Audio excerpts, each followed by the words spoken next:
দেখো বন্ধুরা, সকাল সকাল চলে এসছে দাদাভাই এত বৃষ্টির মধ্যে সবজি নিতে। আর আমাদের পাড়ার বৌদিগুলো সবাই চলে এসছে। হোম ডেলিভারি সবজি দেয় না, ওই কারণে দেখো। আর এইদিকে দেখো গাইস, ঝিরিঝিরি বৃষ্টি পড়েই চলেছে। এই বৃষ্টি আর থামার নয়।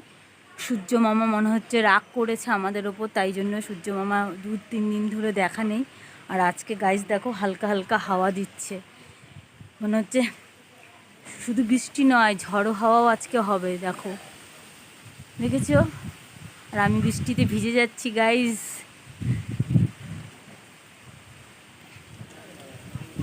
কত বড় একটা ছাতা নিয়ে দাদাভাই এসছি সবজি দিতে।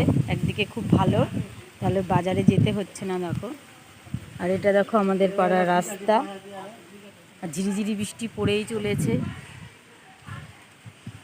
দেখো গাইস, বৃষ্টির মধ্যে একটা ছোট্ট ঘুঘুকো পাখির বাচ্চা আমাদের বাড়ির উঠোনে এসেছে। তা আমি আবার ওকে দেখো আমাদের প্লাস্টিকের নিচে রেখে দিয়েছি, যেন বৃষ্টিতে না ভিজে যায়। দেখো ভিজে কেমন জড়সড় হয়ে বসে আছে, ছোট্ট ঘুঘু পাখির বাচ্চা। কিরে, তুই কোথা থেকে এসেছিস?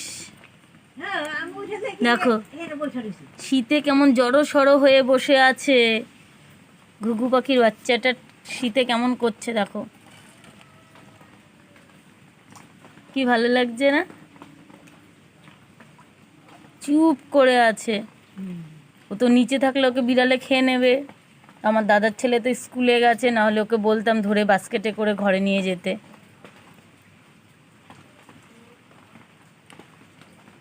টুই টুই টুই টুই টুই, কি খাবা কি খাবা? চুপ করে আছে দেখো, চুপ করে। আমি যা বলছি চুপ করে শুনছে।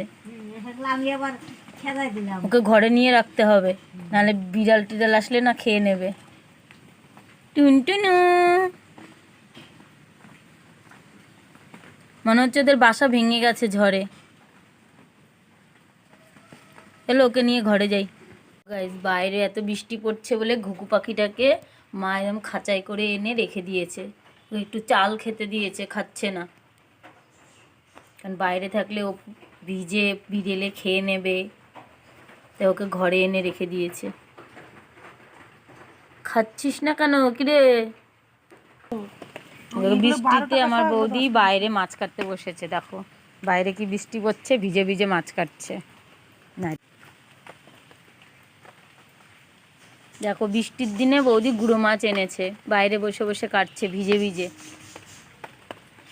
আরে আমাকে কি মশা, সারাদিন ট্যাপ ট্যাপ বৃষ্টি। এই বৃষ্টি মানে